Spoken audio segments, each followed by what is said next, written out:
amigos e amigas, como estão? Espero que a vossa semana esteja a decorrer nas melhores condições. E sejam bem-vindos a Francis Music Den e a um novo vlog. Hoje numa nova posição. Nem sei se a câmera está bem colocada ou não. Esperemos que sim. Estou a ver aqui uma luz estranha. Mas bem-vindos a um novo vlog, no qual pretendo expor mais um disco da minha coleção e entreter-vos com uma nova história. E hoje decidi surpreender-vos, introduzindo algumas alterações nos vídeos e que espero serem de vosso agrado. Em conversa com um amigo, ele tinha já chamado a minha atenção para o que eu poderia fazer aqui no canal. E embora eu soubesse que ele estava coberto de razão, ainda não tinha percebido como aplicar na prática algumas das suas sugestões. Vamos ver o que sai daqui e, sobretudo, o que fazer daqui em diante. Bom, colecionar é uma arte através de um hobby tão interessante quanto apaixonante. Há até quem faça do colecionismo um negócio. Mas não sei se eu pretendo chegar a tanto. Pretendo criar, sobretudo, um círculo de amizades que alimentam e nutrem a mesma paixão do que eu, mas também ir mais além do que o mero entretenimento. Até onde poderei ir, só o futuro dirá. Mas precisarei sempre da vossa ajuda. Pelo que não se esqueçam de subscrever Francis Music Den, já que este canal é também criado para vocês. E dessa forma poderão sempre saber em primeira mão quando eu carrego novos conteúdos aqui nesta casa. Para tal, basta ativar as notificações. Ou até manifestando-se e interagindo. Tal como colocar um like nos vídeos. Tudo isso é uma ajuda. Toda ajuda é bem-vinda. E eu saberei retribuir-vos esse esforço. Continuamos hoje a saga U2, com mais um disco da banda irlandesa. Tendo sido a minha banda preferida durante alguns anos, naturalmente que era a minha pretensão colecionar todos os discos que eu encontrasse. E naquele ano de 1987, eu tinha conseguido esse objetivo adquirindo os discos que faziam parte da sua discografia e que vos fui dando conta neste canal. Eu era também conhecedor de vários registros piratas, conhecidos por bootlegs. Mas essa é uma outra história e assunto, o qual não vai ser discutido hoje. Ok? Saibam, contudo, que naqueles tempos em que os CDs não estavam ainda massificados no mercado, as gravações eram feitas naturalmente em cassetes, em fita magnética, e sem grande rigor ou qualidade. No entanto, era a forma mais simples, barata e viral, hoje fala-se muito em viral, de divulgar uma banda e promover os seus trabalhos. E incluíam-se neste grupo os concertos, que, sem qualquer autorização ou permissão, saíam do circuito comercial. Daí o nome de gravações piratas. Ora, foi no ano de 1987 que os U2 alcançaram o auge da sua carreira.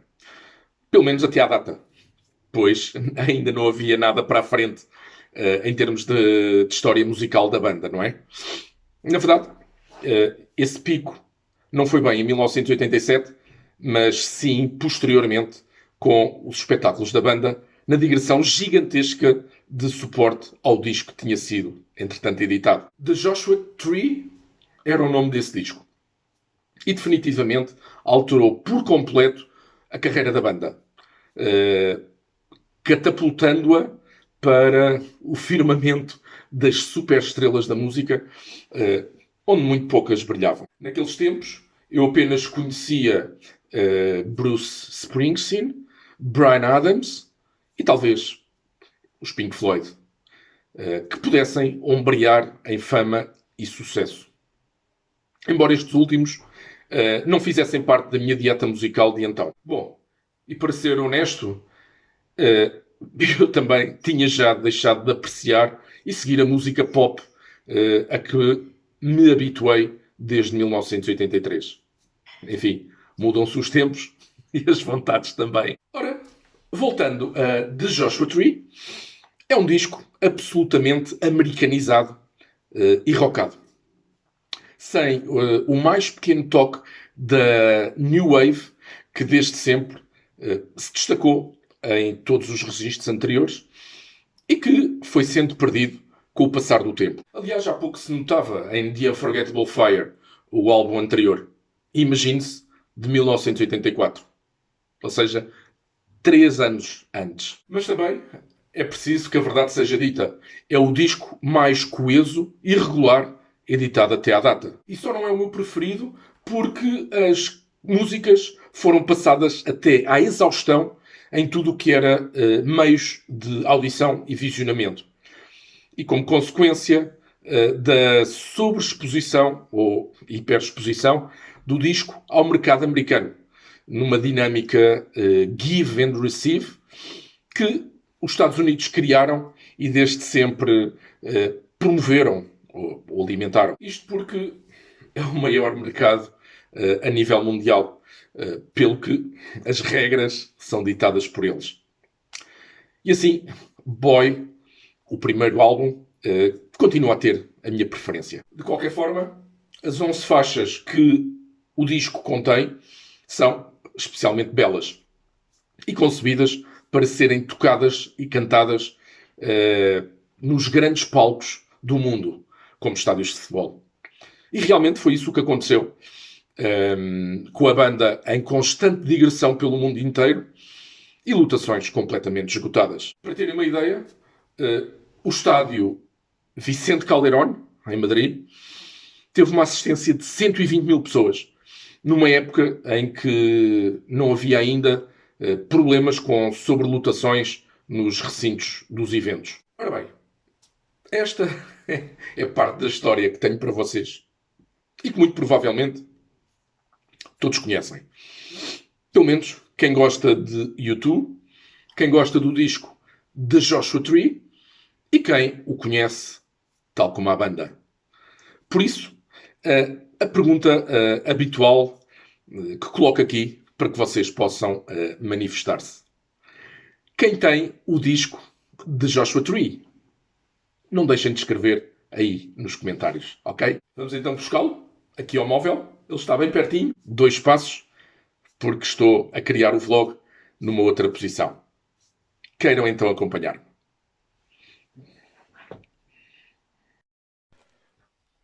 E pronto, aqui estamos. Não vou outra vez montar o suporte, porque não vale a pena. Vai ser novamente à mão. E aqui está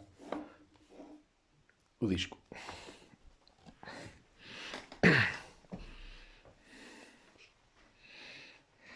Agora que tenho aqui comigo The Joshua Tree em 2 exemplares, já posso contar-vos o resto da história. As televisões e a rádio passavam constantemente canções deste disco, que deu ao mercado talvez 5 ou 6 singles, dos quais 3 foram exaustivamente expostos na rádio e televisão.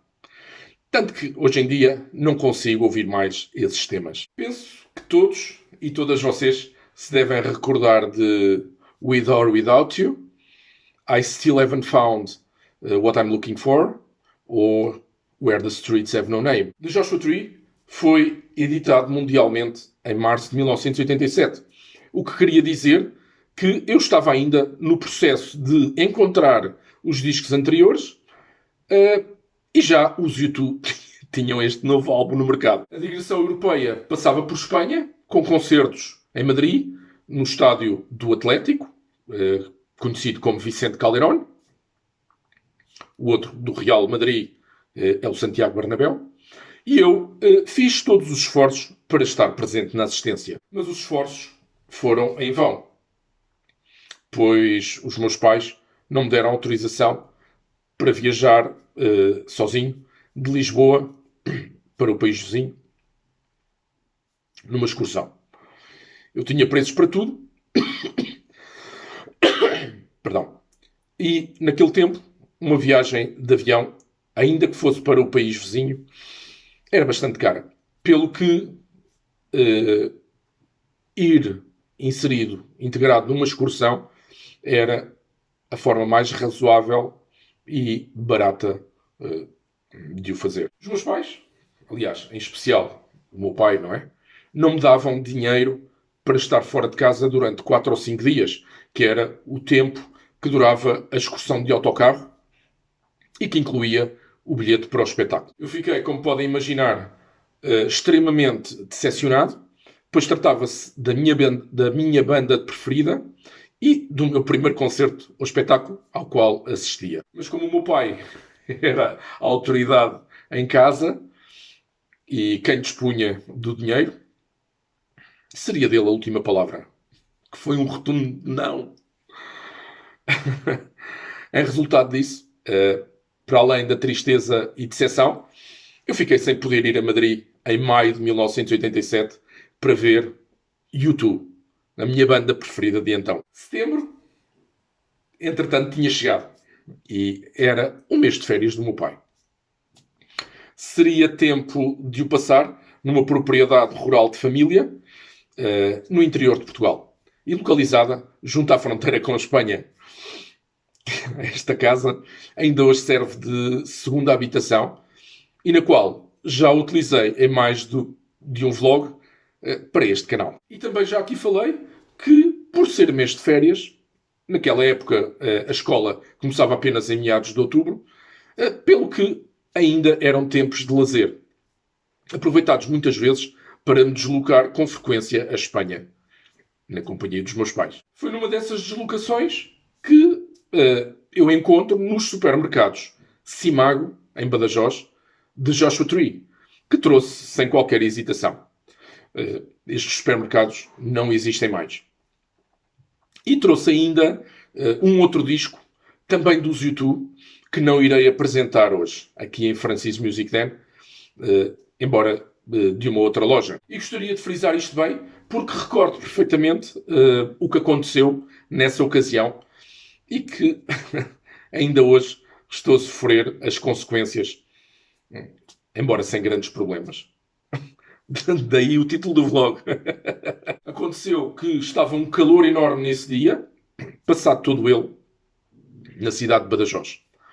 E qualquer compra que fosse feita era imediatamente deixada no carro, que estava estacionado nas ruas da cidade. Portanto, ainda antes de eu adquirir o segundo disco, e de que não vou falar dele agora, fui guardar de Joshua Tree ao carro do meu pai, deixando dentro do habitáculo. Quando chega a hora de regressar, despachados de tudo, e eu com mais um disco debaixo do braço, percebo de imediato que o calor tinha cobrado o seu preço. Ainda que de Joshua Tree estivesse dentro de um saco de plástico da superfície comercial de onde tinha sido adquirido, e deitado debaixo de um dos bancos dianteiros do carro, o calor acabou por deformar o disco de vinil. Posteriormente, quando arrefeceu, voltando as moléculas de vinil ao seu estado inicial, o disco ficou empenado, como irei mostrar. Como podem imaginar, fiquei estarrecido e sem saber o que fazer. Primeiro, irritado comigo mesmo pela minha displicência e falta de cuidado. E depois surge o sentimento de tristeza ao não saber como resolver o sucedido. Está assim desde então, à espera de encontrar alguém que tenha uma prensa com fonte de calor para o desempenar. A questão é ser um equipamento caro. E por um disco apenas, possivelmente, não vale a pena o investimento. Mas por outro lado, e do ponto de vista de negócio, talvez fosse uma excelente oportunidade. Pois pelas mesmas razões muito poucos têm equipamentos desta natureza. E muito certamente, por outras razões, cada vez mais os discos vêm de origem com empenos, maiores ou menores. Ora bom, eu retirei, como viram, do móvel 2 discos, mais uma vez. Ou melhor, 2 exemplares do disco. A razão para ter mais do que um exemplar do mesmo título já vos dei a conhecer. Um amigo de alguns anos, chamado Manuel Carvalho, deu-me uma série de discos, entre os quais todos estes dos U2 que vos tenho vindo a falar e mostrar. Enfim, exceção feita para o mini LP Under a Blood Red Sky. Ora, como podem observar, à primeira vista, ambos os parecem ser iguais. De qualquer das formas, o exemplar que eu trouxe de Espanha tem a capa muito mais rasurada, usada. Vou colocar aqui de lado.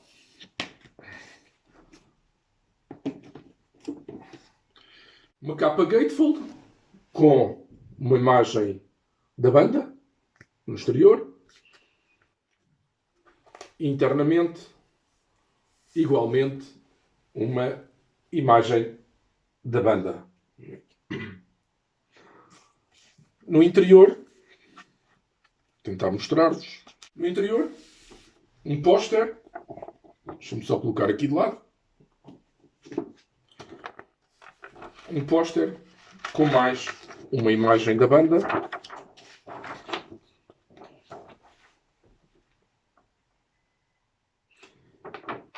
E no verso, as letras das canções. 11 no total.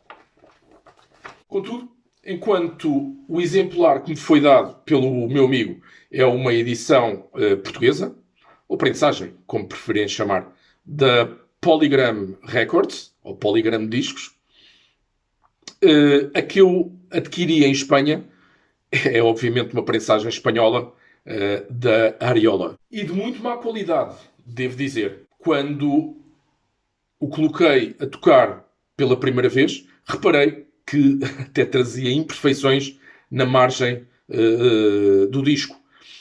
Tendo eu lixado cuidadosamente a bordadura para tentar retirá-las da melhor forma, isto para não causar danos de maior ou qualquer dano na agulha da cabeça de leitura dos giradiscos. Além disso, como vos disse há pouco, este meu exemplar espanhol está empenado. E deixem-me mostrar-vos, introduzindo aqui a surpresa que preparei, depois de refletir nas sugestões do meu amigo, feitas aqui já há uns tempos. Obrigado, Joaquim Graça.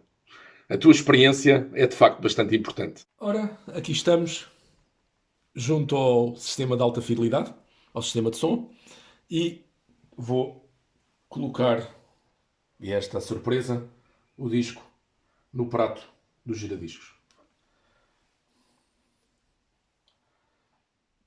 E vocês vão ver. Conseguem ver o empeno? Eis aqui o empeno. E vejam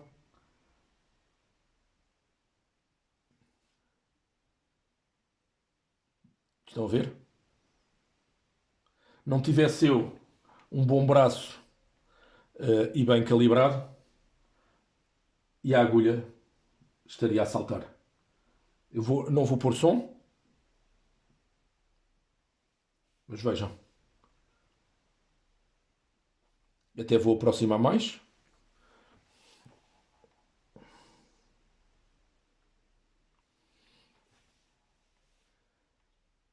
Vejam.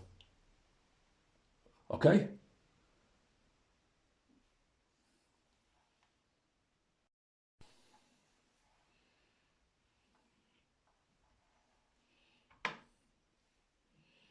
Bom, não tivesse eu um bom braço de leitura e corretamente calibrado, de certeza que a agulha iria saltar, não tendo como ouvir o disco. Felizmente, não é o que acontece. E ainda há 3 semanas o estive a ouvir, este mesmo exemplar, sem qualquer problema. Ao nível do vinil, existem também algumas diferenças. Para além do empeno. A primeira é a gramagem, muito menor no caso da prensagem espanhola. Vou tentar mostrar-vos. Ele já está numa capa. Estão a ver as capas da Mobile Fidelity atuais? São estas, fabulosas. Deixem-me mostrar-vos então a gramagem, relativamente à gramagem. É que o disco é tão flexível que quase parece conseguir dobrar. Já a portuguesa, numa outra capa, é um pouco mais normal em termos de peso. Não é tão flexível. Só tenho a dizer que nunca gostei de prensagens espanholas. Vinil de fraca qualidade e com peso abaixo do que deveria ser normal. E, pelos vistos, o meu exemplar vem ainda com imperfeições. O label, que é o rótulo ou estampa colocado no centro do disco, é também diferente. No caso da prensagem portuguesa da Polygram Records, Portugal, tem os detalhes, portanto, lettering e desenho a cinzento ou cinza. E no caso da prensagem espanhola, que vem aqui, da Ariola Eurodisc, como vos referi, letras e desenho dourado ou amarelo. Bom, eu tenho algumas preferências em termos de músicas deste disco. Mothers of the Disappeared, Red Hill Mining Town e Running to Stand Still. E para terminarmos, tenho mais uma questão para vocês. Qual é a vossa música preferida? Ou talvez as músicas? Escrevam aí nos comentários, por favor. Porque já vai ficando tarde e o vlog demasiado longo. Desejo-vos uma excelente semana, repleta de música. Ficamos hoje por aqui. Fiquem vocês bem, com boas audições. E encontramos-nos no próximo vlog, ok? Desejo que tenham gostado deste. Obrigado.